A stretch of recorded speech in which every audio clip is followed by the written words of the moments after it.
Hey guys, Tamarac's Treehouse here, coming at you with the latest adventure. Table build is the same as last time when the party fought a bunch of goblins that had ambushed them. And at the end of that fight, they wound up destroying this bridge with a fireball. And underneath the bridge came a bellowing roar. And that's where we ended the session. The session picked up where the party encountered a dire troll. If you look up the dire troll 5e stats, it's pretty brutal for a party of level 6 adventurers, but I decided to change it up a little bit. And what we did was we gave it a legendary action that allowed it to kind of gack up these little oozes, or what I was calling blobs of flesh that were spitting up out of its mouth, and it was projectile vomiting these little blobs of ooze. And the party had some decisions to make, whether or not they wanted to focus fire on the dire troll, or they wanted to try to attack these little blobs of ooze that were coming out that seemed pretty harmless at the time. What the party didn't realize is that if they let the oozes sit around and not damage them, then trolls of different kinds and varieties would start to spawn out of them. So I threw one at them and gave them the knowledge of what would happen if they left it alone. And another troll had spawned. They called it Baby Troll, and they decided to still focus fire on the dire troll. The party was chipping away at the dire troll, and his next round he decided to yak up a couple more trolls. So I let the party pick randomly 1 through 6, and every time they picked, another troll spawned. So we wound up having a spirit troll. We wound up having a rot troll, which was a pretty cool, I think, Black Plague mini that I used. We wound up having a venom troll, and we had a the swamp troll actually didn't come out. I threw him out here just for bits, but I was ready with the swamp troll and, just the regular troll. And a regular troll. And this almost ended up being a TPK. I wound up having to modify the regenerative abilities of some of these additional trolls.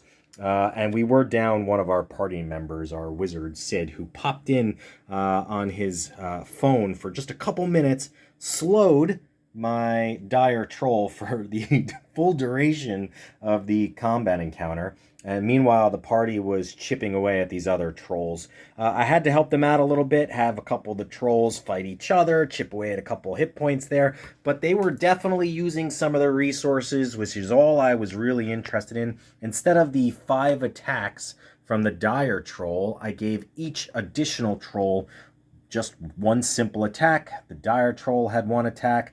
But they all had their basic abilities. So the rot troll was hitting people with its stench that was wreaking havoc on anybody that was near them. The venom troll was cutting itself and spewing poison for those that were susceptible to it.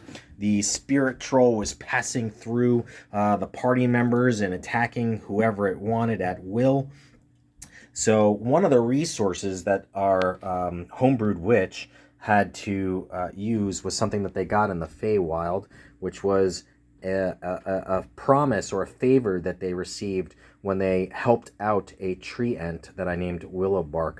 So he decided to pull this out, and coming through the folds of space and time, a veil opened up, and a portal to the Summer Fey courts had opened up, and sure enough, Willowbark entered the fray and effectively saved the party. He did a bunch of slam attacks, took down some of the trolls.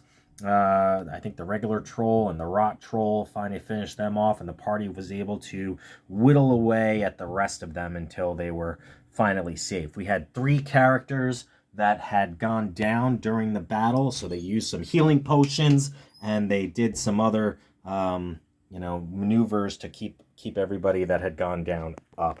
And ultimately, the adventure, I believe, was a pretty successful encounter where they stretched themselves to the max. We've got 6 level 6 characters. a gunslinger, the homebrew witch.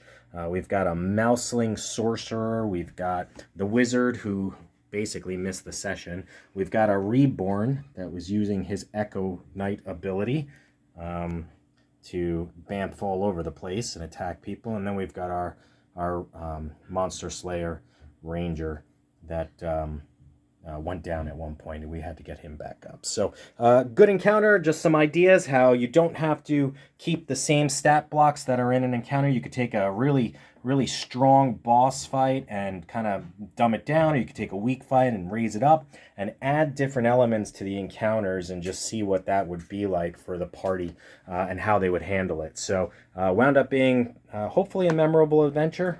They're still talking about it, and we're 4 days out from the session, and now the party ended. The session ended when the last troll went down, so now we've got to figure out what's going to happen with Willowbark. I think Willowbark might take up residence underneath this tree. He's going to have to help them get over, or underneath this this bridge. He's going to have to help the party get over, and then they will be on their way to the next town. Hope this gives you some inspiration. Really enjoy the immersive concept of Dungeons and Dragons, and that's what we're going for here with a nice table setup. Same as last time from the last video, so a lot of Dwarven Forge, some Monster Fight Club 3D printable scenery, some WizKids minis, some minis from different board games and stuff that I have, and then we've got the awesome Willowbark that I painted up and attached some stuff to him, which I got from Reaper Miniatures. So let's see if we can set this back up so you can see it without all the funky lights on, and we'll take a quick tour around. Guys, let me know if this is of interest to you, if I should keep doing this, if you like these concepts or tabletop designs, immersive gaming style. Please like and subscribe, or comment on I'm on Instagram and TikTok. So if you've got any thoughts or recommendations, some ideas on some encounters that you've done pretty similar, or if you like the idea and decide to try it, let me know in the comments below. And really appreciate your time for stopping by. Hope this sparks some inspiration. Thanks, guys.